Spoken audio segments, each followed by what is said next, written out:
Muy buenas tardes, tengan todos, estimados profesionales, nuevamente bienvenidos a este seminario sobre uso y manejo seguro de insumos agrícolas que llega gracias a la gremial de proveedores de insumos agrícolas Gremiagro. Esta tarde tenemos a un ponente de la casa, un ponente que ha estado siempre con nosotros desarrollando temas muy interesantes y pues no quiero quitarle tanto el espacio para que él pueda presentarse ante todos ustedes. Él viene siendo, solo quiero adelantarles que él viene siendo más chapín que chileno, así es que tenemos una magistral charla esta tarde. Y pues Sebastián, el tiempo es tuyo. Agradecemos antes al Colegio de Ingenieros Agrónomos de Guatemala, como también a la Unidad de Capacitación y Actualización Profesional UCAP, quien nos da la oportunidad de coordinar todos los temas de capacitación. Mi estimado ingeniero Tapia, adelante. Hola, muy buenas tardes a todos.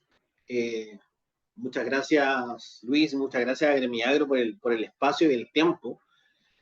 Bueno, me pidieron que me presentara. Soy ingeniero agrónomo de la Universidad de Chile. Tengo un máster en marketing en el Tecnológico de Indiana. Vivo y trabajo hace 11 años y medio en Guatemala, como pueden ver ahí en mi camisa. Trabajo en Disagro. Actualmente soy el gerente de mercadeo del área de fertilizantes de Disagro. Sin embargo, tengo ya bastante experiencia en la región. Trabajé alrededor de 10 años en el área de mercadeo, primero en Centroamérica solamente, y después Centroamérica más Colombia, para Disagro, a cargo desde el área regional, poder visitar todos esos países. Me pidieron que hablara hoy sobre la tecnología de los fertilizantes. Voy a hacer un poquito de historia. La idea es que, no sé, Luis, cómo va a ser el tema de preguntas, si lo vamos a dejar para el final o vamos de una vez. Tú me dices, por favor. Con todo gusto, vamos a estar anotando en el chat general justamente que cualquier consulta o aporte va a ser bienvenido y que las vamos a tratar al finalizar tu ponencia. Perfecto, Muchas gracias. perfecto. No, gracias a ustedes. Ok, voy a comenzar entonces. Probablemente solo me confirman si ya en mi pantalla, Luis. Confirmado. Perfecto. Yo solamente voy a cambiar acá. Me voy a pasar a modo puntero láser para que lo puedan ver y ya voy a empezar con mi presentación. Bueno, puse Colegio de Ingenieros Agrónomos, la verdad, muchas gracias. Es una institución a la que todavía no formo parte, pero espero y está dentro de mis pendientes poder hacerlo. Así que hoy voy a hablar sobre la evolución en la tecnología de los fertilizantes, que ha sido algo que ha tenido un impacto bastante grande en la agricultura. Primero, quiero compartirles un concepto que hoy día está muy de moda. Y generalmente los términos en inglés los asociamos y los entendemos un poquito más fácil y les damos un poquito más de importancia, como buenos latinos. Cuando yo hablo de Nutrient Use Efficiency, o eficiencia en la utilización o en el uso de nutrientes, no es nada más ni nada menos que esta sencilla ecuación donde yo digo, ok, ¿qué es lo que necesita la planta? Por ejemplo, ¿qué necesita un cultivo de caña para sacar 100 toneladas por hectárea? Probablemente necesita 1.2 kilogramos por cada tonelada de nitrógeno, perdón, por cada tonelada de caña. Y así, todos los nutrientes en forma distinta. Lo interesante acá es que si yo necesito 1.2 para producir una tonelada de caña, ¿cuánto es lo que yo tengo que poner? Necesito poner 1, necesito poner 0.5, necesito poner 2.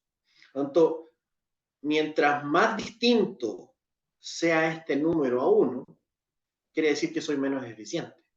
Porque si yo necesito 1, pero mi eficiencia en el suelo como sistema es muy baja, probablemente voy a tener que poner el doble para que la planta pueda utilizar 1.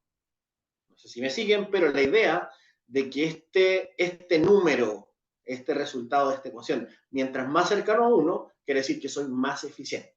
Si yo necesito, la planta necesita 1 kilogramo de fósforo y yo tengo que poner 3, probablemente esto es 0.33. Soy muy poco eficiente.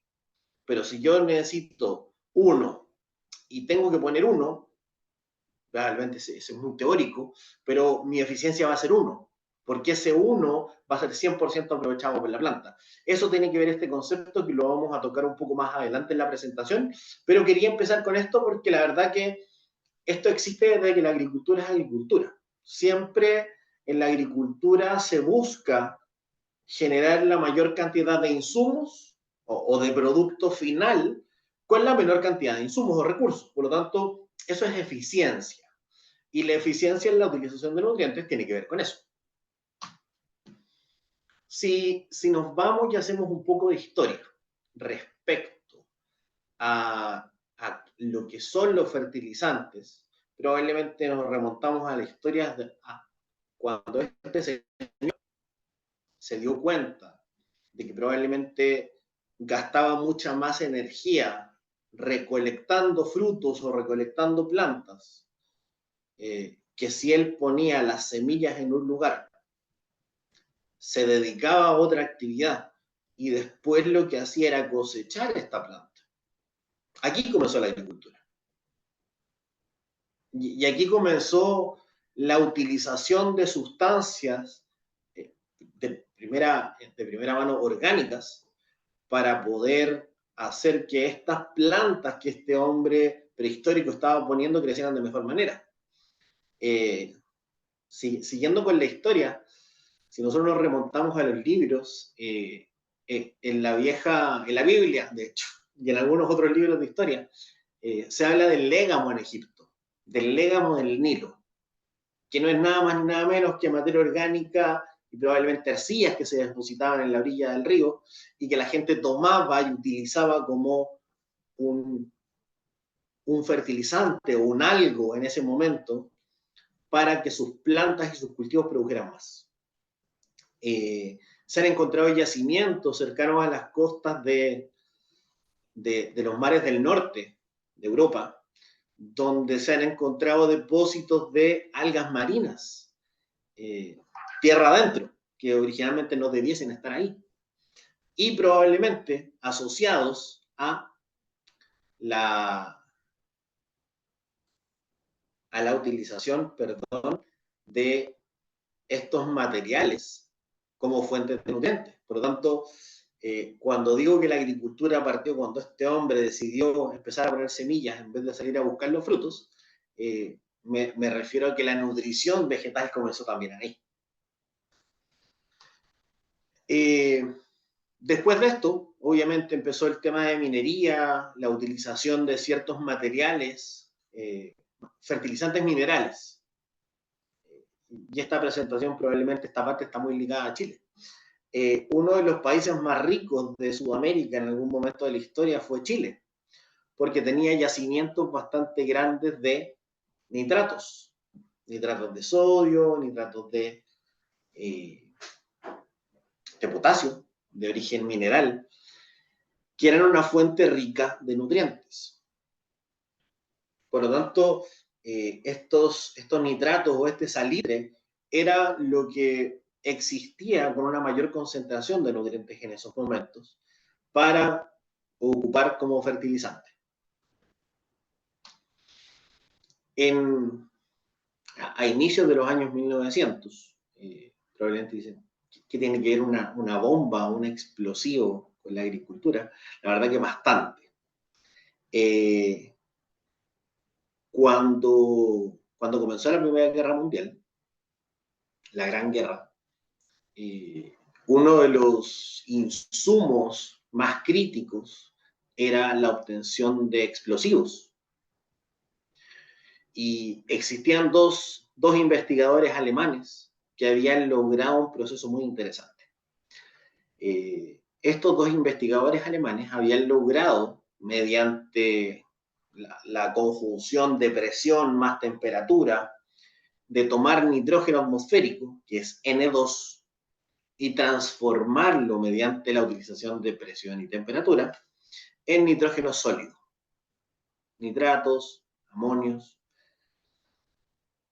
Y como en la guerra se utilizan nitratos para la fabricación de explosivos, el gobierno alemán financió que este invento, que esta pequeña planta pudiese crearse o pudiese construirse a nivel industrial. Con esto, Alemania tuvo acceso a una gran cantidad de materiales nitratos para tener acceso a poder fabricar más explosivos. Cuando terminó la guerra, la fábrica ya existía, la capacidad de poder construir otra planta probablemente estaba, ya sabían lo que había que hacer, ya sabían cómo industrializar este proceso y tenían la capacidad de poder tomar nitrógeno atmosférico en cualquier lugar del mundo y fabricar nitrógeno sólido de alta concentración. Por lo tanto, este fin, o probablemente esta guerra, marcó un hito histórico en la historia de los fertilizantes. Primero porque Chile se transformó en un país muy pobre, porque la verdad que el salitre o el nitrato de sodio tenía una concentración de nitrógeno mucho más baja que la urea. Por lo tanto, el utilizar urea era mucho más eficiente que utilizar nitrato. Por lo tanto, esto marcó un hito en la revolución industrial de la agricultura. Esta industrialización del proceso, primero de fabricación de una fuente de nitrógeno más concentrada. Después de esto, obviamente, ya vino toda una vorágine de síntesis de productos químicos, urea, nitratos de calcio, nitratos de potasio, MKP, fosfato dipotásico, monopotásico, nitrato de amonio, sulfato de amonio, etc.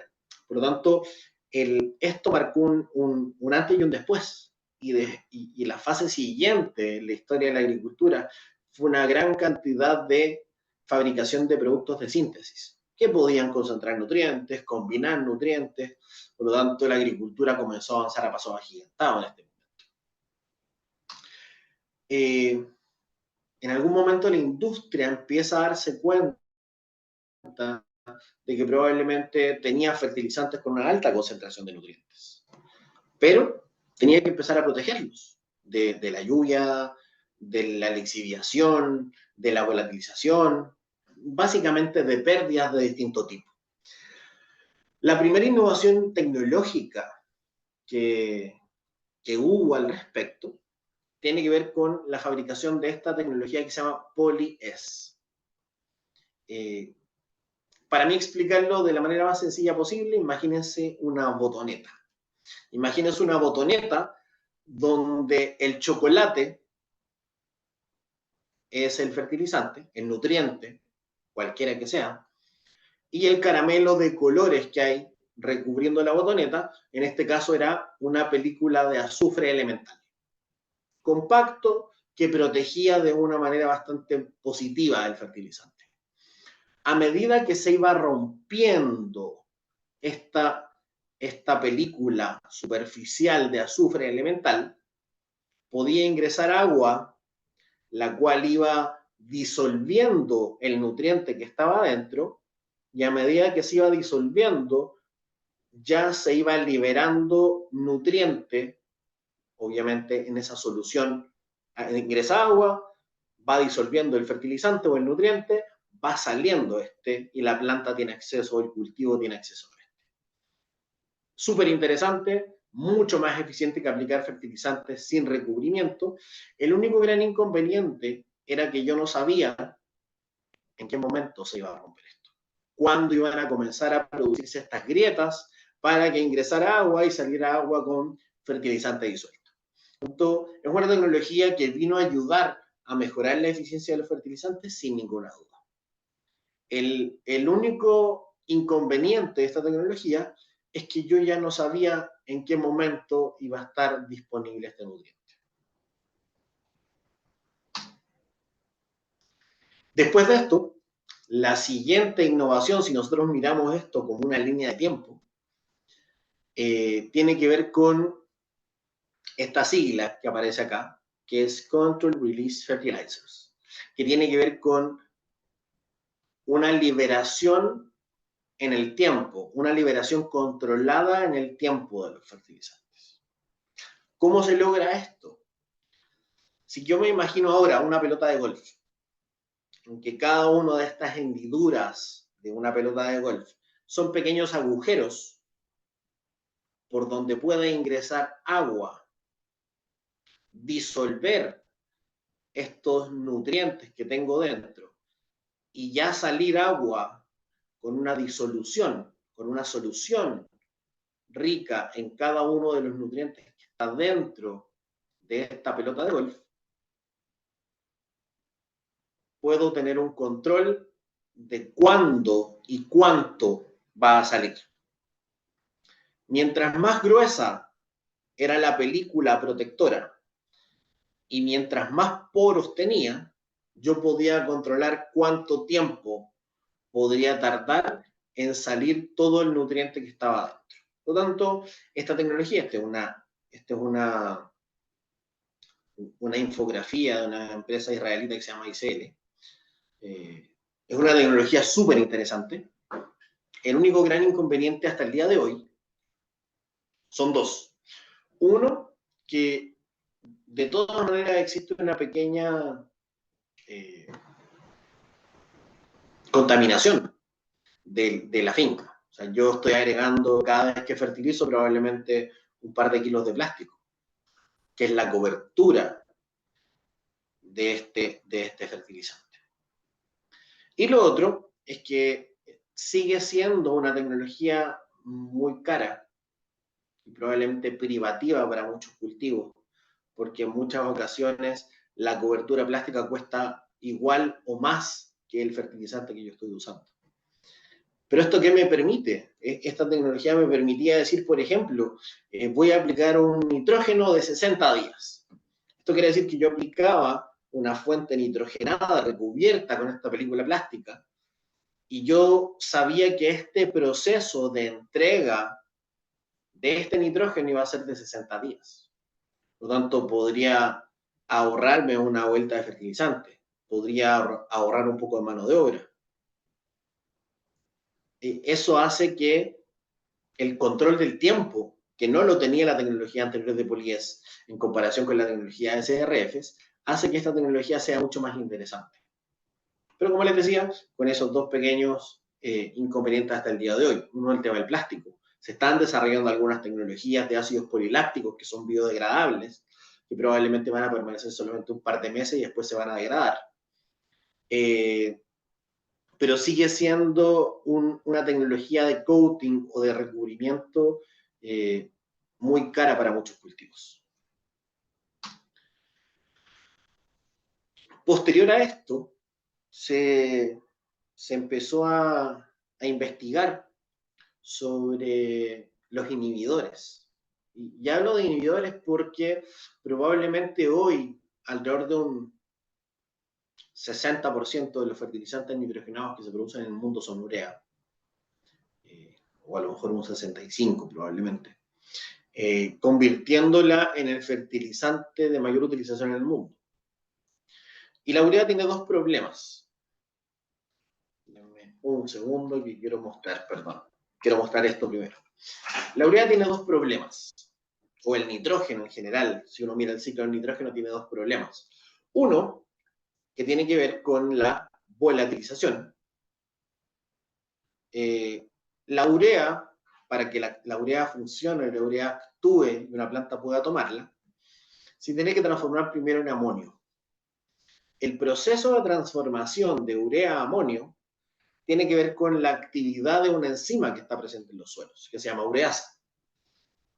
Y esta ureasa, vamos a volver acá, la ureasa lo que hace, es romper la urea, se junta con esta enzima en el sitio activo,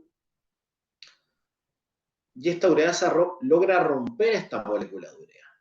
Y se forma ácido carbónico y se forma amoníaco. y el amoníaco es un gas.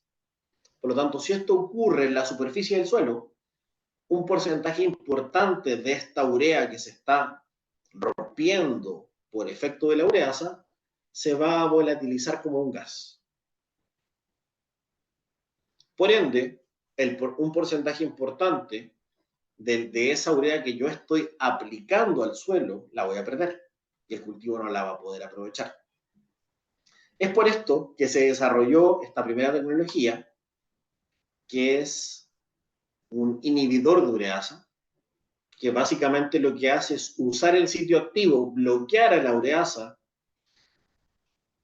inhibiendo el proceso de rompimiento en ácido carbónico y amoníaco en la superficie del suelo. ¿Qué hace esto? Básicamente es comprar un seguro para decir que la urea que yo estoy aplicando no se va a perder por volatilización, no se va a transformar en este gas que se va a ir a la atmósfera. Por otro lado, otro proceso, perdón que vaya adelante y atrás, pero quiero explicarlo de manera bastante gráfica. Otro proceso bastante interesante, bastante importante, que tiene mucho que ver con cosas que han pasado en Guatemala, es la lixiviación. Y la lixiviación es la pérdida en profundidad, en este caso, de fuentes de nitrato. Y digo de fuentes de nitrato porque el nitrato, al ser un anión que tiene una carga negativa, no se pega, no se absorbe a las partículas del suelo. Por lo tanto, cada vez que llueve, cada vez que yo riego, el nitrógeno nítrico se va en profundidad, o un porcentaje de este nitrógeno nítrico se va en profundidad, y yo empiezo a perder este nitrógeno. Este, en conjunto con algunos otros, es el principal problema que tiene hoy el lago de Amatitlán. Cuando yo tengo una alta cantidad de nitratos, de fosfatos en aguas lacustres, como es el lago, ciertas algas empiezan a comerse este nitrato, se empiezan a alimentar de este nitrato, y como yo tengo mucho nitrato en ese cuerpo de agua, y muchos fosfatos y muchos otros, pero yo diría que este es de los principales, se empieza a proliferar, empieza a crecer y a crecer y a crecer y a crecer, porque hay una cantidad infinita de este nitrato para poder alimentarse. Y eso hace que básicamente exista muy poco oxígeno en esa agua, que haya un sombreamiento superficial de esa agua, por lo tanto, todos los procesos biológicos que se desarrollaban en esa agua se detienen, y por eso se llama eutrificación. Pero bueno, como existen estos dos problemas, la industria lo que hizo fue desarrollar tecnologías para limitar o poder subsanar esos problemas. Una de ellas, como les digo, era la producción de ureasa. Y dos, los inhibidores de nitrificación. Yo tengo amonio, una fuente amoniacal, después de la urea se transforma esto en amonio, NH4, y este NH4 yo inhibo su paso por ciertas bacterias del suelo a transformarse a nitrato. Este básicamente está en el suelo, se absorbe a las partículas del suelo, y este otro se lixivia fácilmente. Por lo tanto, me interesa que esta molécula de nitrógeno permanezca mucho tiempo así, antes de que la planta la pueda tomar, y evito el paso con este otro inhibidor que se llama DNPP, a que no se transforme en nitrato. Por lo tanto, estas dos tecnologías básicamente nacieron para proteger el nutriente que más se utiliza en la agricultura, que es el nitrógeno.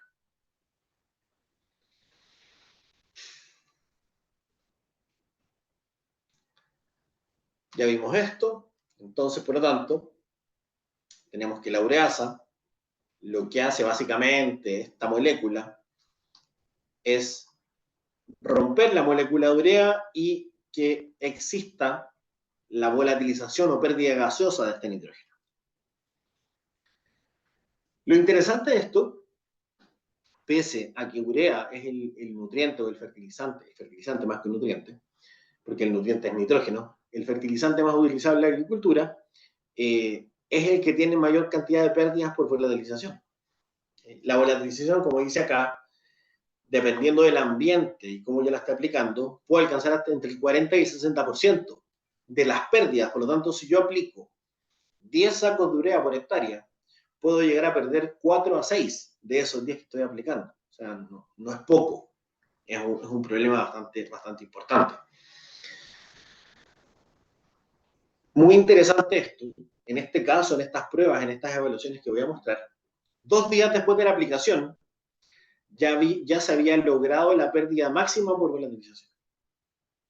Por lo tanto, imagínense un productor de maíz o un productor de café que hoy va a fertilizar, el suelo está húmedo, él fertiliza y pasan 2 días sin llover, con el fertilizante disuelto en la superficie del suelo. Porque cuando yo aplico un fertilizante en un suelo húmedo y el fertilizante se disuelve, el fertilizante está disuelto, pero en la superficie del suelo.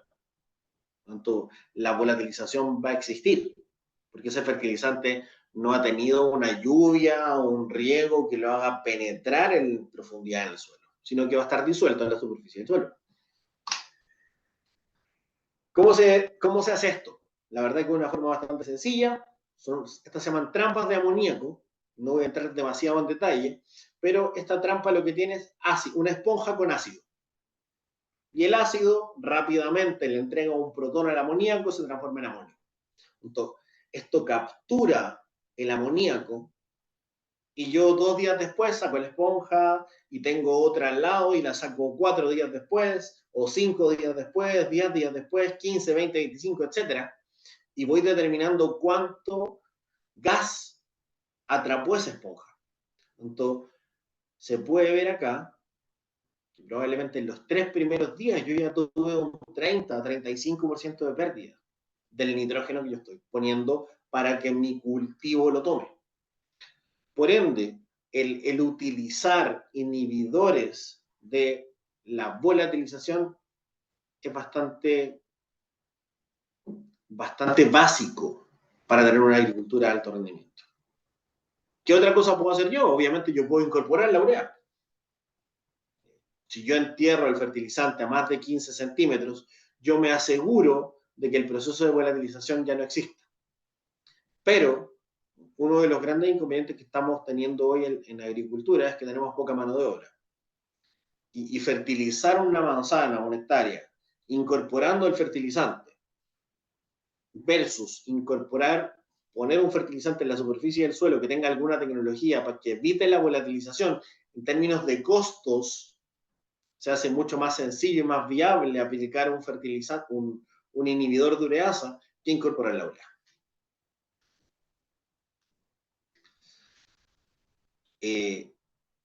Otra cosa interesante, la materia orgánica cuando se está descomponiendo tiene mucha más ureasa que el suelo desnudo. Por lo tanto, a mayor cantidad de biomasa picada en el suelo, esto tiene 4 toneladas, esto tiene 8 toneladas y esto tiene 12 toneladas. Y esto no tiene ninguna. A mayor cantidad de materia orgánica en descomposición en la superficie del suelo, por ejemplo, nos ponemos una caña que se cosecha en verde y quedan todos estos residuos en la finca. Y hago una fertilización la temporada siguiente, donde todavía se está descomponiendo parte de eso, a mayor cantidad de materia orgánica que yo tenga que se esté descomponiendo, mayor va a ser la pérdida que voy a tener por volatilización en lo que yo estoy fertilizando esta temporada nueva. Por lo tanto, también tenemos otro argumento a favor de los inhibidores, en este caso los inhibidores de ureasa. Otro ejemplo de caña de azúcar, rendimiento relativo, toneladas por hectárea, y cantidad de nitrógeno que yo pongo.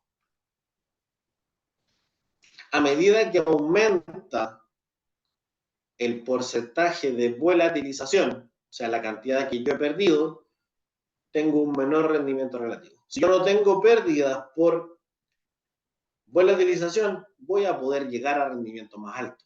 Pero a medida que aumenta la cantidad de nitrógeno volatilizado, disminuye el rendimiento potencial. Tengo menos nitrógeno disponible para mi cultivo.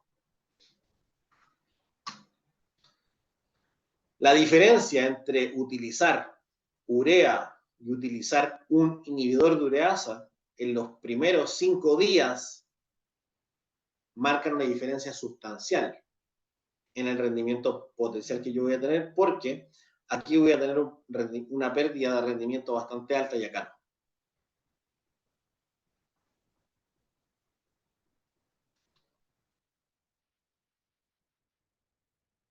Hasta hace 6 meses, probablemente un año, el único inhibidor de ureasa reconocido por la Federación Internacional de Fertilizantes era NPT.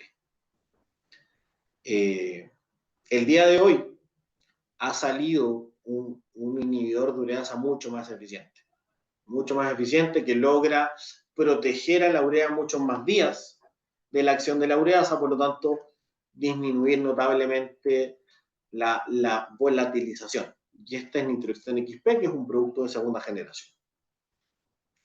Bueno, ¿cómo funciona? ¿Cómo funciona NPT? ¿Y cómo funciona esta nueva tecnología? El NPT, como les decía, inhibe la actividad de la ureasa hasta que este NPT sale y la urea puede ingresar.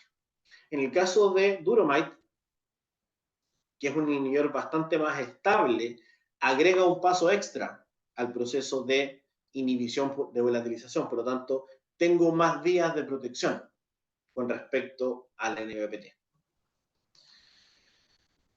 ¿Cómo se mide esto? Estas son pruebas hechas en el Centro Internacional de Desarrollo de Fertilizantes. Básicamente aquí, esas mismas muestras de suelo que ustedes veían con las esponjas, se meten aquí adentro con una dosis de fertilizante y lo que hacen estos aparatos van extrayendo el gas minuto a minuto. Entonces, tengo el suelo aquí adentro de estas vasijas, selladas herméticamente, y estas máquinas por vacío van extrayendo gas cada cierto tiempo y van cuantificando la cantidad de amoníaco, en este caso, que van capturando. Y obviamente, si yo tengo acá urea, las pérdidas que yo tengo son sustancialmente más altas. Por lo tanto, básicamente lo que yo estoy haciendo cuando utilizo un inhibidor de ureasa es asegurarme de no tener estas pérdidas y de que todo este nitrógeno que acá estoy perdiendo lo utilice mi cultivo. Y esto es la tecnología de Nitroxen XP, una de las innovaciones que tiene Isagro, que se lanzó a inicios de este año. Y que obviamente, es una línea de fertilizantes nitrogenados con base en agua, con base en urea, que tienen la tecnología de Ambol o la inhibición de este inhibidor 2.0, que es el más eficiente hoy del mercado.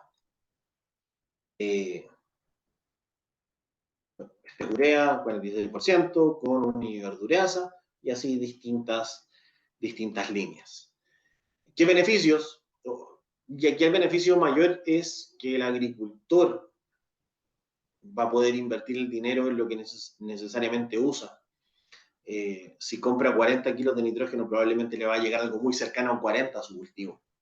En el caso de urea, probablemente, si él compraba 40, con suerte, 25, 30 le iban a llegar a su cultivo. Por lo tanto, estoy comprando básicamente un seguro que me permita a mí como agricultor tener una herramienta que haga que mi cultivo aproveche de mejor manera los insumos que yo estoy comprando. Si seguimos en esta línea de tiempo de la evolución de los fertilizantes, llegamos a una era distinta, donde la agricultura, que estaba concebida básicamente y principalmente, no básicamente, sino que principalmente por el desarrollo de la química, hoy se da un giro de 180 grados, y aquí no estoy hablando de Isagro, estoy hablando de una tendencia mundial, que es la utilización de componentes biológicos en la fertilización. Y cuando hablo de componentes biológicos, no me refiero solo a materia orgánica, me refiero a un abanico mucho más grande de componentes biológicos. Si nosotros pensamos en la nutrición o en la fertilidad del suelo, La fertilidad del suelo es una mesa de 3 patas. Una de estas patas es la fertilización normal o convencional, que tiene que ver con la parte química de esta fertilización, que está súper desarrollada, como lo hemos visto en toda la línea de tiempo. Una línea física, la fertilidad física del suelo tiene que ver con cómo se está comportando, valga la redundancia, físicamente este suelo. ¿Está compactado, no está compactado? ¿Tengo suficientes poros? ¿Las raíces tienen la capacidad de explorar este suelo o no la tienen? ¿Tengo una alta concentración de material grueso como gravas o piedras que me inhibe el crecimiento de raíces, o tengo un suelo friable, moldeable, sin una capa arable, sino que un suelo donde el agua ingrese fácilmente, el agua se mueva fácilmente? Todo eso tiene que ver con la física, con la fertilidad física de un suelo. La fertilidad química, para qué decirlo, o sea, ya lo hemos mencionado bastante, o sea, capacidad de intercambio catiónico, retención de nutrientes, capacidad de tampón, pH, o sea, todos estos conceptos que tienen un desarrollo muy amplio a lo largo de la historia de la agricultura. Pero la tercera pata de esta mesa, que tiene que ver con la parte biológica, es un universo al que recién estamos pudiendo ingresar. Y la verdad que tiene cierta lógica, porque es algo que cuesta ver, o sea, cuesta mucho mirar un microorganismo, cuesta mucho identificar un microorganismo en el suelo. Por lo tanto, este desarrollo y esta innovación en la parte biológica del suelo está abriendo otra puerta súper interesante con respecto a cómo nosotros vemos el proceso de fertilización. De hecho, hoy ya es una tendencia global la utilización de microorganismos, de metabolitos de microorganismos benéficos en el proceso de nutrición, en la fertilización. Nosotros miramos esta ecuación cuando comenzamos la presentación. Hablamos de la eficiencia en la utilización de nutrientes. Y la eficiencia en la utilización de nutrientes, probablemente hasta mediados de los 2000, 2005, 2010, estuvo muy, muy enfocada en hacer que esto que yo estaba aplicando, estos nutrientes que yo estaba poniendo en el suelo, fuesen más eficientes. Poliés, CRFs, inhibidores, todo ya muy enfocado en la parte química de estas herramientas, en que esto que yo estaba aplicando fuese más eficiente para mi cultivo. Bueno, esto ha cambiado notablemente, sin desmerecer todos estos avances que han sido fantásticos, pero hoy la agricultura, la innovación, está mirando a esto, a cómo puedo yo hacer para que lo que está en el suelo esté disponible para la planta. Para lo que yo estoy poniendo, más lo que existe en el suelo de manera hoy insoluble, que no está disponible para la planta, mediante alguna metodología, mediante alguna forma, pueda ser utilizado por la planta. Y aquí los microorganismos benéficos juegan un rol fundamental. Y la agricultura hoy, la innovación en la agricultura está muy enfocada en esta parte. Hace algunos años estuve en una conferencia donde alguien decía que probablemente la empresa más eficiente a mediados de los años 2000, probablemente la segunda mitad de este siglo, la empresa más exitosa no va a ser la empresa que tenga la mina más grande de fósforo, sino que va a ser la empresa que logre aislar, multiplicar y poner en el suelo el microorganismo más eficiente para poder utilizar y liberar fósforo del suelo. Y creo que la verdad que esa frase que escuché hace 5 o 10 años, hoy está acá, hoy está aquí tocándonos la puerta.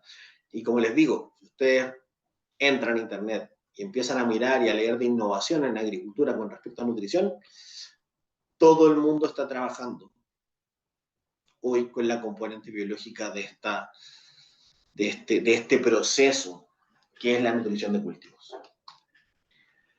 Porque es importante, la verdad, que creo que en algún momento la agricultura dejó de ver el suelo como como un ente vivo.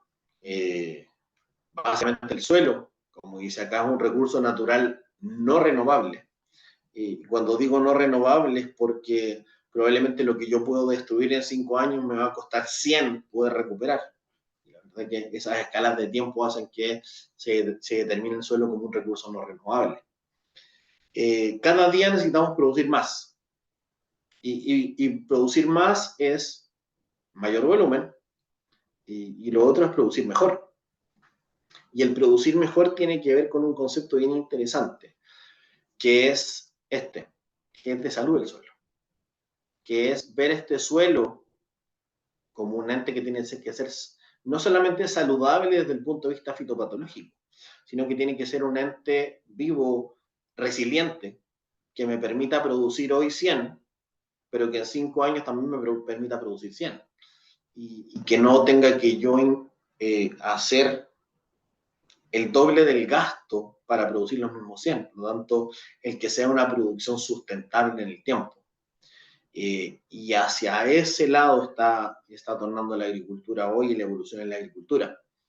En que podamos apoyarnos en microorganismos benéficos que viven en los suelos, para obviamente hacer que este ciclo de nutrientes, de lo que yo estoy aplicando, más los que están en el suelo, puedan ir soportando una productividad más intensiva y más alta, que es lo que estamos buscando.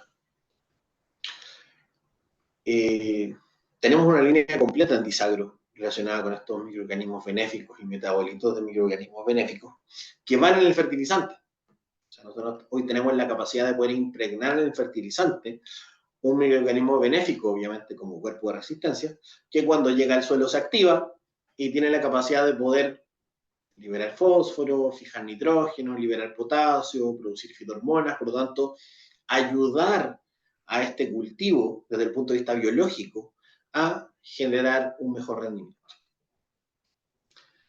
Y me voy a un concepto ya un poco más poético, pero que no está muy alejado de la realidad, que tiene que ver con un concepto, ¿verdad? Un par de conceptos. Uno de ellos habla de los fertilizantes inteligentes. Y aquí está la publicación. Una publicación que en su momento era nueva, ya tiene un par de años, pero la tendencia es bastante similar. Y dice, ok, para lograr un rendimiento sostenible en el tiempo, alto, por supuesto, que es lo que se está buscando, tengo que tener un fertilizante que tenga varias características. Obviamente que tenga algún tipo de inhibidor, dependiendo de cuál es el problema que me estoy enfrentando. Ya que sea un inhibidor de ureasa, de nitrificación, que genere una modificación biológica donde están creciendo las raíces del cultivo. O sea, que tenga un componente biológico ese fertilizante. Que tenga algún tipo de control en la entrega de los nutrientes. Que sea una formulación, que no sea nitrógeno o solo fósforo o solo potasio, que sea una fórmula que se adecue a lo que el cultivo necesita. Y por último, que tenga características que me permitan hacer aplicaciones manuales o aplicaciones mecanizadas. Y esta otra publicación, que es de la Sociedad Internacional de Fertilizantes, decía, ok, ¿cuál es un fertilizante ideal? Ellos hablaban de un fertilizante inteligente. Esta otra publicación habla de un fertilizante ideal, pero tiene cosas bastante similares. Primero tiene que decir que y este concepto no es barato, SHIP no es barato, sino que tiene que ver con que sea asequible, o sea, que yo lo pueda utilizar en la agricultura, que el retorno a la inversión de la agricultura me permita poder utilizar este fertilizante. Que sean multinutrientes, o sea, que no sea cada uno por separado, sino que sea una mezcla.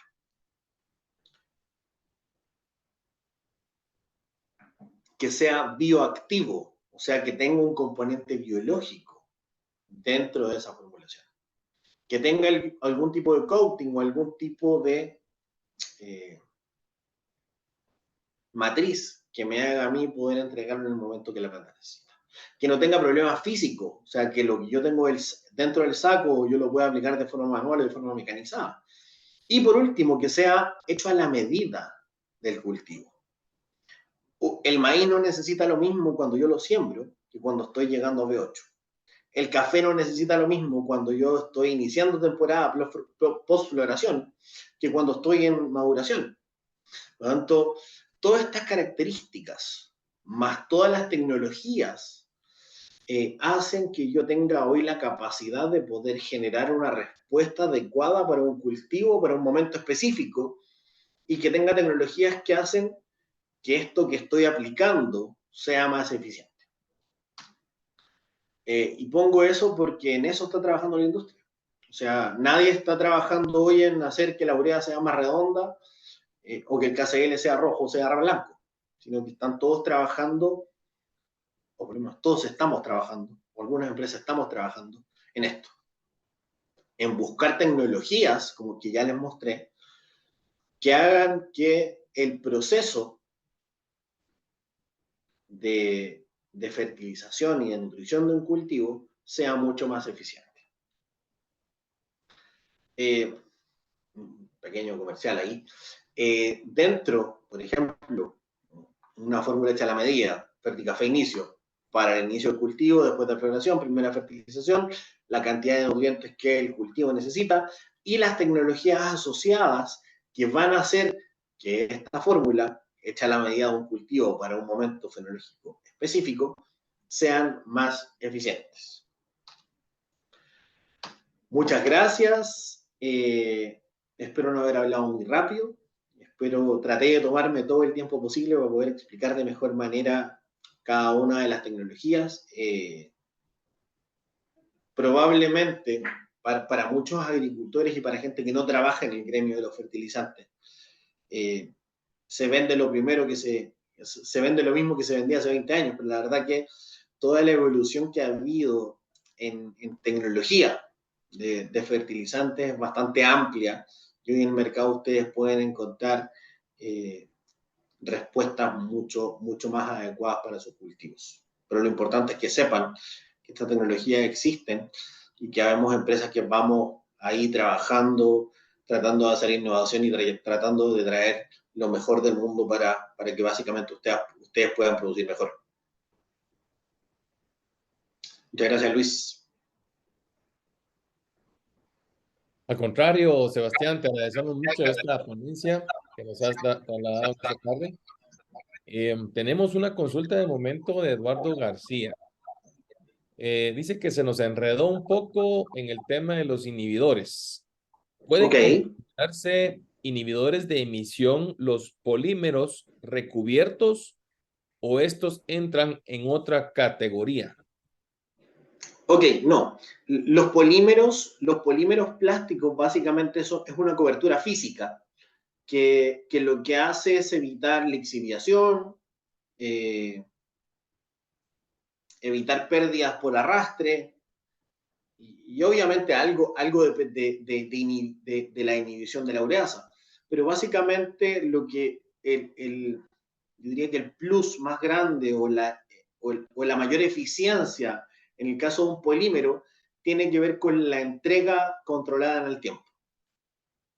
Y en el caso de los inhibidores, tanto de volatilización como de nitrificación, tienen que ver más con una cobertura del punto de vista químico, o sea, una protección química del caso de los inhibidores de volatilización, de la inhibición de la acción de la ureasa, y en el caso de los inhibidores de nitrificación, evitan que existan pérdidas por lixiviación o limitan las pérdidas de lixiviación. Muchas gracias, Sebastián. De momento, pues es la única pregunta que ingresó en lo que estuviste dando esta ponencia. Así es que no me queda más que agradecerte y de hecho, pues hay por ahí algunas personas que agradecen la ponencia de esta tarde. No sé si gustas colocar tu correo electrónico para que pues, te puedan hacer algo. Creo que está en la Dame un primera. segundo. Sí, dale, con gusto. No está, pero lo pongo. Dame un segundo. Ok, dale. A quienes estuvieron con nosotros, pues el ponente de esta tarde es el ingeniero agrónomo Sebastián Gajardo, de origen chileno. Tiene más de 11 años de vivir acá en Guatemala. Él radica con nosotros, trabaja por una de las industrias que están asociadas a Gremiagro y pues acaba de dar una ponencia muy interesante, la cual estará disponible para todos ustedes en la plataforma de YouTube. Y pues aquí está.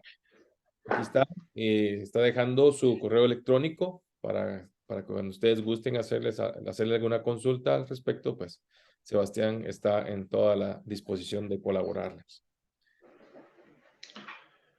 Bueno, muchísimas gracias. La verdad, como siempre, un agrado. Estamos a la orden para lo que se necesite. Gracias, Sebastián. Te agradecemos mucho. Muy buena tarde y nos vemos pronto, primero Dios.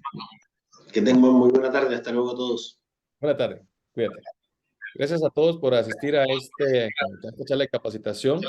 Interesante. Estaremos nuevamente publicando en las redes sociales el próximo lunes con un nuevo tema y siempre atentos a los enlaces para su registro.